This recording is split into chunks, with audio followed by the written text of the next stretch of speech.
오늘은 보이는 기적과 보이지 않는 은혜라는 제목으로 함께 말씀을 나누겠습니다. 여러분, 우리는 주로 예수님께 기도할 때에 무엇을 여러분 주로 기도하십니까? 우리 하나님의 백성들은 주로 기도할 때에 우리의 삶의 필요들을, 우리의 삶의 문제를 집중적으로 기도하는 경향들이 있습니다.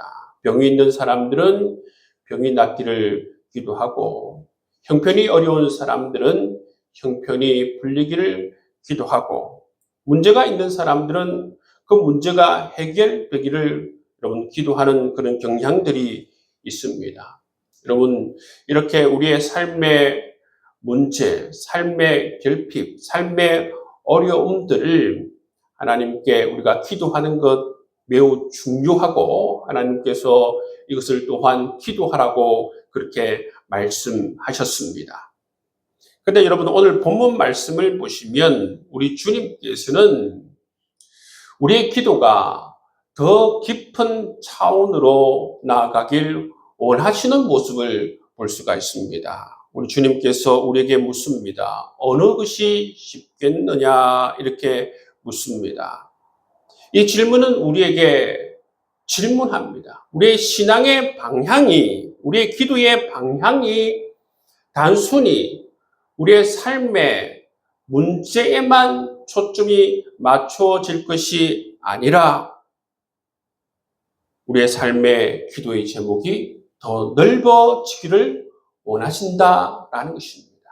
여러분, 우리는 기본적으로 우리는 기도하길 좋아하는 것이 삶의 결핍과 삶의 문제에 초점이 맞춰지는 것, 여러분 당연합니다. 그렇지만 우리 주님께서 원하시는 것이 무엇입니까? 우리의 기도가 더 새로운 차원으로 깊어지는 것을 원하신다는 것입니다.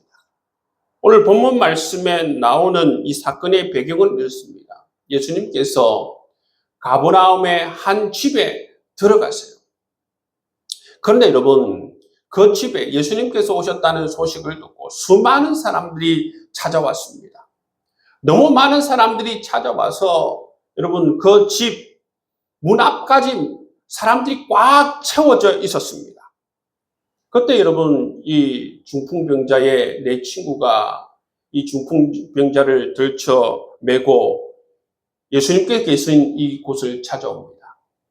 이미 많은 사람들이 이 집을 가득 메우고 있었기 때문에 예수님께로 가까이 가려 했지만, 접근하려고 했지만 갈 수가 없었어요. 그래서 이 사람들이 지혜를 모았죠. 그래서 어떻게 합니까? 지붕 위로 올라갑니다. 지붕 위로 올라가서 그 지붕을 뜯어서 구멍을 내고 침상을 달아서 예수님 앞에 내려놓는 이 4명의 친구의 모습을 볼 수가 있습니다. 이 장면을 통해서 우리가 알 수 있는 것은 뭡니까? 이 친구들의 믿음을 알 수 있고, 뿐만 아니라 이 친구들의 정말 열심을 우리가 알 수가 있는 것입니다. 여러분, 이 4명의 친구가 여러분, 이 중풍병자를 예수님께로 데리고 올 때에 바람이 어떤 바람을 가지고 있었겠습니까? 이 중풍병자, 이 친구가 예수님으로 말미암아 고침 받기를 원하는 그러한 바람을 가지고, 그러한 기도의 제목을 가지고 예수님께로 나왔다는 것입니다. 그런데 예수님께서는 뜻밖의 말씀을 하세요. 뭐라고 말씀하십니까? 작은 자여, 내 죄 사함을 받았느니라. 이렇게 말씀하신다는 거예요. 이 친구의 기도의 제목은 분명합니다. 병을 고쳐주십시오. 내 친구의 이 중풍병을 고쳐주십시오. 라는 분명의 이 기도의 제목을 가지고 있지만, 내 예수님께서는 이 친구의 중풍병을 먼저 고치신 것이 아니라 무엇을 선포하십니까? 죄사함을 선포하시는 모습을 볼 수가 있는 것입니다. 왜 예수님께서는 중풍병을 먼저 고치지 않았을까? 여러분, 중풍병은 눈에 보이는 문제입니다. 그러나 여러분, 이 죄는 눈에 보이지 않는 근원적인 더 깊은 삶의 문제라는 것을 주님께서 이 중풍병자를 바라보시면서 보셨다는 거예요. 여러분, 병은 육체를 묶는 그러한 것이지만 죄는 무엇입니까? 하나님과의 관계를 깨뜨리고 하나님과의 관계를 끊는 그런 역할을 하는 것을 우리 주님께서 너무나도 잘 알고 계신다는 것입니다. 우리는 삶에 드러난 문제, 삶의 주로 결핍들, 내가 필요한 문제들을 우리의 삶에서 가장 우선순위로 삼는 경향이 있지만 더 깊은 문제가 있다라는 것을 우리 주님께서 말씀하십니다. 여러분, 우리가 기억해야 하는 것은 뭐냐면 복음의 핵심은 육신을 치유하는 것이 아닙니다. 여러분, 복음의 핵심이 무엇입니까? 복음의 핵심은 바로 하나님과의 우리의 관계, 이 죄의 문제를 해결하는 것이 바로 이 복음의 핵심임을 우리가 기억하며 살아갈 수 있기를 바랍니다. 예수님께서 이 죄사함을 선포했을 때에 거기에 누가 있었냐면 서기관들이 있었어요. 서기관들이 이렇게 생각합니다. 이 사람이 어찌 이렇게 말하는가? 참남하도다. 그렇게 말하고 있습니다. 이 말은 그 당시 사람들의 신앙의 모습을 너무나도 잘 보여주고 있어요. 죄사함의 권세는 오직 하나님께 있는데, 여러분, 이렇게 예수님께서 죄사함을 선포했을 때에 참남하도다 그렇게 말하는 것은 무엇을 말해주고 있습니까? 그들은 아직 예수를 메시아로 인정하고 있지 않다는 것입니다. 그들은 아직 이 예수 그리스도를 바로 성자 하나님으로 인정하고 있지 않다는 것을 보여주고 있습니다.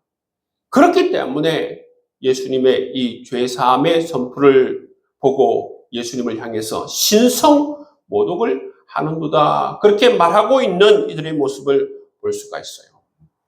예수님께서는 그 생각을 아셨어요. 자기 자신을 신성 모독죄로 몰아붙이는 이 서기관들의 마음을 아셨어요. 예수님께서는 그들이 자기 자신을 메시아로 인정하지 않고 성자 하나님으로 인정하지 않는 그들의 마음을 아셨습니다. 그래서 예수님께서는 말씀하십니다. 중풍병자에게 내 죄 사함을 받았느니라 하는 말과 일어나 내 상을 가지고 걸어가라 하는 말 중에 어느 것이 쉽겠느냐? 그렇게 예수님께서 말씀하십니다. 겉으로 보면 죄 사함이라고 말하는 것이 더 쉽습니다. 왜 그렇습니까? 여러분, 죄 사함을 받았다라고 하는 것은 눈에 보이는 증거가 없기 때문에 이것이 더 쉽게 여겨지는 것입니다. 그래서 예수님께서 어떻게 하십니까? 사람들이 보기에 더 어려운 그러한 문제를 해결해 주십니다. 눈에 보이는 그 사람의 문제를 해결해 주시는 것을 볼 수가 있죠. 예수님께서 눈에 보이는 이 사람의 질병을 치유하는 그 이유, 이 기적을 일으키는 이유가 무엇입니까? 그것은 바로 예수님께서 죄를 사하는 권세가 있는 분임을 나타내기 때문입니다. 그리고 예수님께서 바로 그리스도시고 메시아이시며 성자 하나님이 되심을 드러나게 하기 위해서 바로 그들에게 눈에 보이는 이처럼 중풍병자의 병을 고치시는 우리 주님의 모습을 볼 수가 있습니다. 10절 말씀을 보십시오.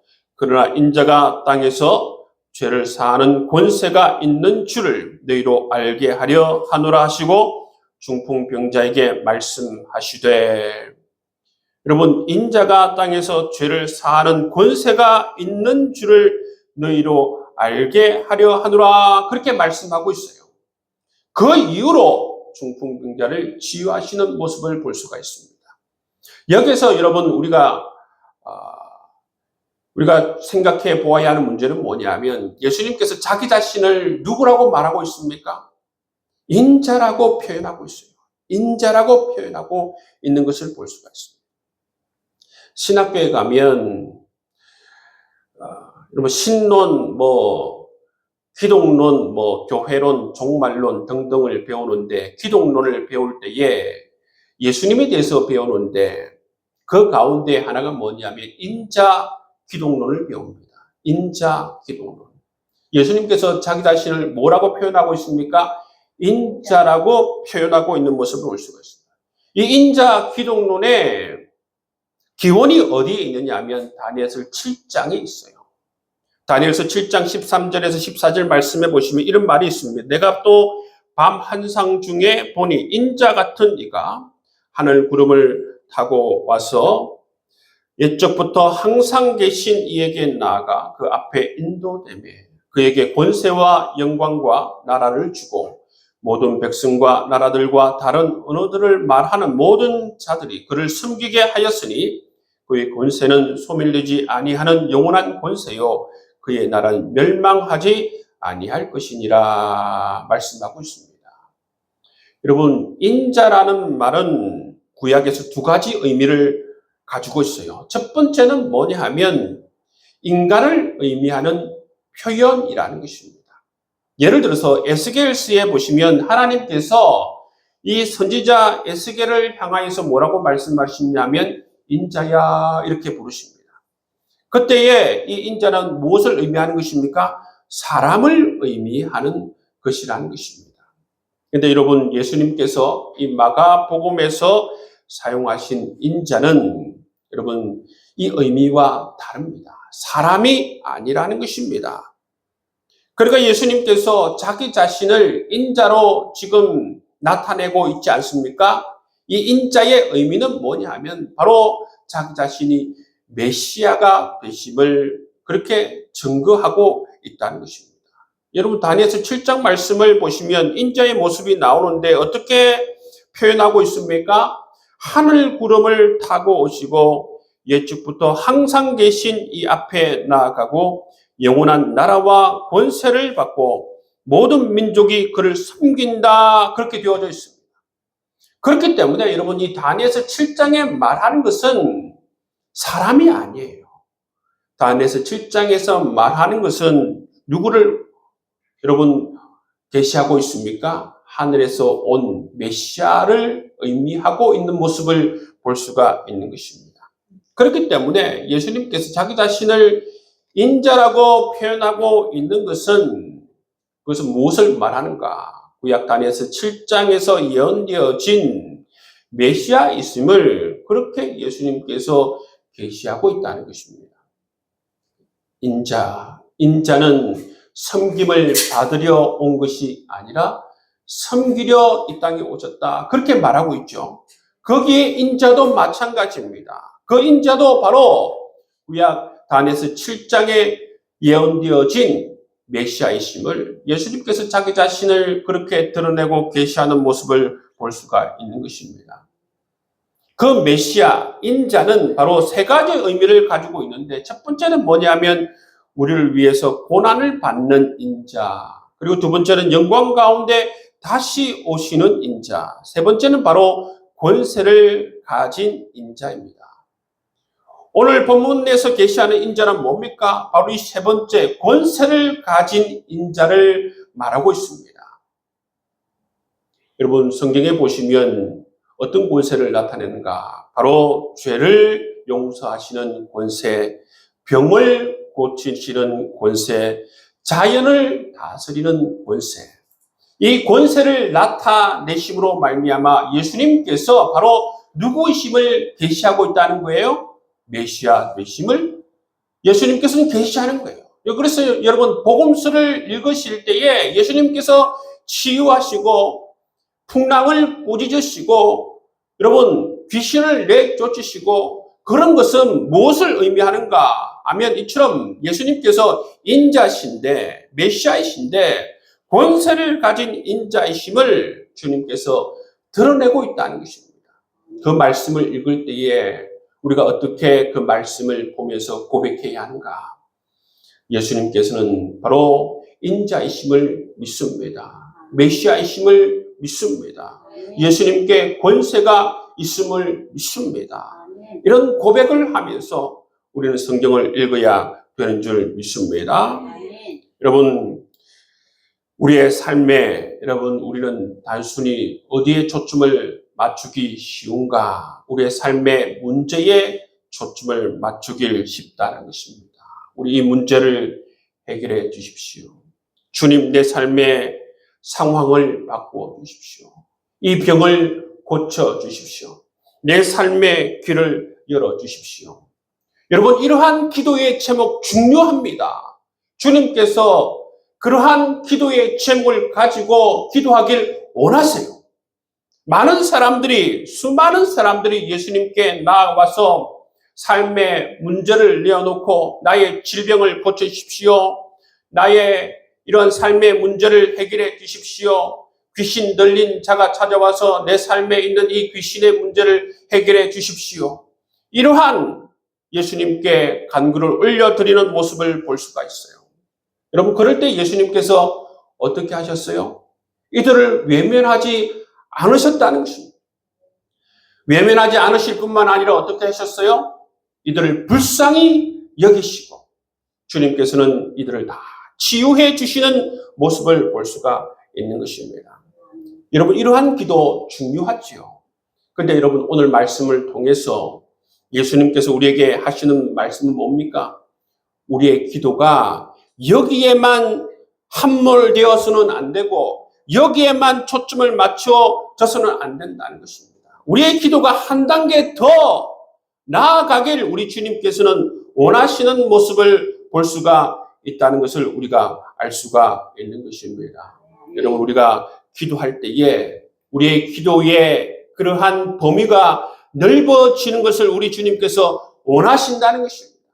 우리가 삶의 문제를 놓고 기도할 때에 주님, 이 문제를 해결해 주십시오. 기도할 때에 여기에다가 여러분, 우리가 기도할 때 이 문제 속에서도 하나님을 더 깊이 만나게 하시고 더 하나님을 신뢰하게 하시고 이 기도하는 가운데 하나님과 더 가까워지게 하시고 이러한 간구의 기도를 올려드리는 가운데에서 내가 미처 보지 못하였던 그러한 것을 바라볼 수 있도록 하나님 인도해 주시옵소서.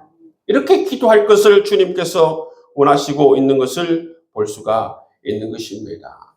여러분, 주님께서는 우리의 삶에 여러분 간구의 기도의 제목을 올려드릴 때에 늘 똑같은 기도의 제목을 가지고 기도하는 것을 넘어서, 그죠? 우리의 기도의 범위가 넓어지기를 원하시는 그런 주님의 모습을 볼 수가 있는 것입니다. 그리고 하나 더 중요한 것은 뭐냐면 우리의 삶의 문제를 주님의 시각으로 바라보길 원하시는 우리 주님의 모습을 볼 수가 있는 것입니다.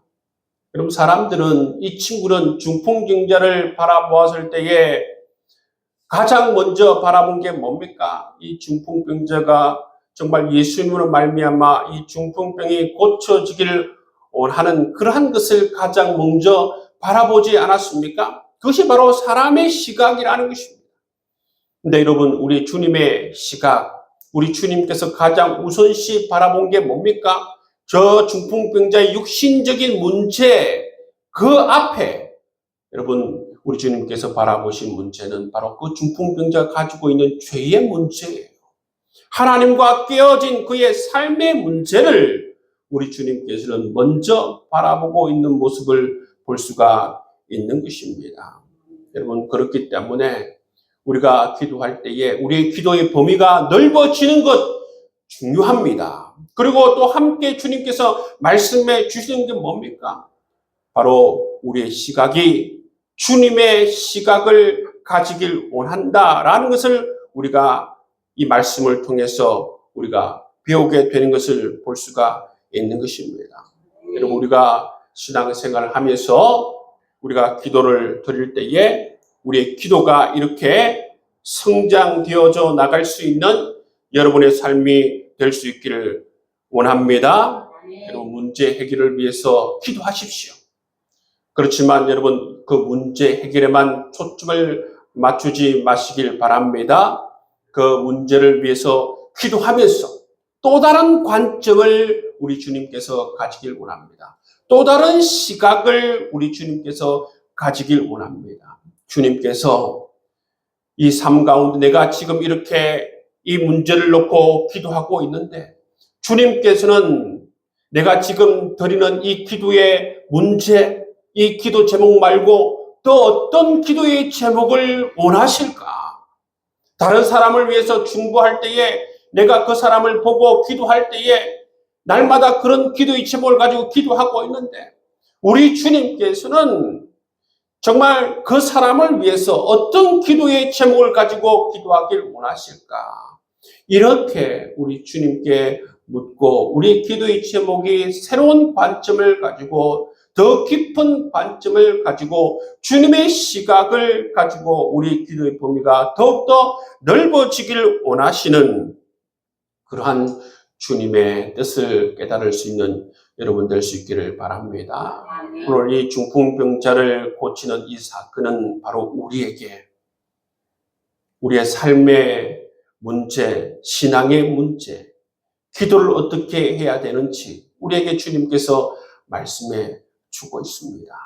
더 근원적인 자리로 나아가고 주님의 시각으로 모든 것을 바라보고 우리의 기도의 제목이 함몰되어지지 않고 새로운 차원으로 열리길 원하시는 우리 주님의 그러한 음성을 이 시간을 통해서 들을 수 있는 여러분 될 수 있기를 주의 이름으로 축복합니다.